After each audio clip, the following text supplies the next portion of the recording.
நீலகிரி, கோவை உள்ளிட்ட 11 மாவட்டங்களில் இன்று கனமழைக்கு வாய்ப்பிருப்பதாக சென்னை வானிலை ஆய்வு மையம் எச்சரித்திருக்கிறது.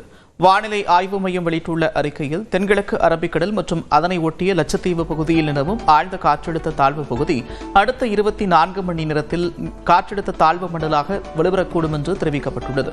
இதனால் கோவை, தேனி, தென்காசி, விருதுநகர், ராமநாதபுரம், கன்னியாகுமரி உள்ளிட்ட 11 மாவட்டங்களில் இன்று கனமழை பெய்யக்கூடும் என்று தெரிவிக்கப்பட்டுள்ளது. இதேபோல தீபாவளி நாளில் நீலகிரி, கோவை, திருப்பூர், ஈரோடு, திண்டுக்கல், தேனி, மதுரை, விருதுநகர், சிவகங்கை, செங்கல்பட்டு, விழுப்புரம், கடலூர், மயிலாடுதுறை, தஞ்சை உள்ளிட்ட 18 மாவட்டங்களில் கனமழை பெய்ய வாய்ப்பிருப்பதாகவும் கூறப்பட்டுள்ளது.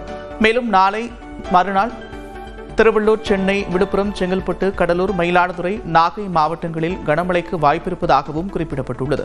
வரும் 22ஆம் தேதி திருவள்ளூர், சென்னை, செங்கல்பட்டு, காஞ்சிபுரம், விழுப்புரம், ராணிப்பேட்டை, கடலூர், கள்ளக்குறிச்சி, திருவண்ணாமலை, திருப்பத்தூர், வேலூர், மயிலாடுதுறை, நாகப்பட்டினம், திருவாரூர், தஞ்சை, புதுக்கோட்டை மாவட்டங்களில் கனமழைக்கு வாய்ப்பிருப்பதாக வானிலை ஆய்வு மையம் தெரிவித்துள்ளது.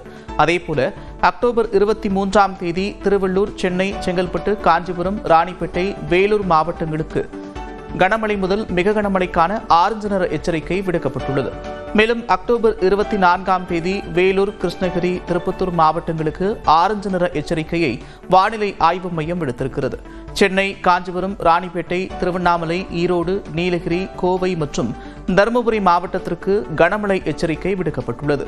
சென்னையை பொறுத்தவரை 2 நாட்களுக்கு வானம் மேகமூட்டத்துடன் காணப்படும் என்றும், நகரின் ஒரு சில பகுதிகளில் இடி மின்னலுடன் மிதமான மழைக்கு வாய்ப்பிருப்பதாகவும் வானிலை ஆய்வு மையம் தெரிவித்துள்ளது.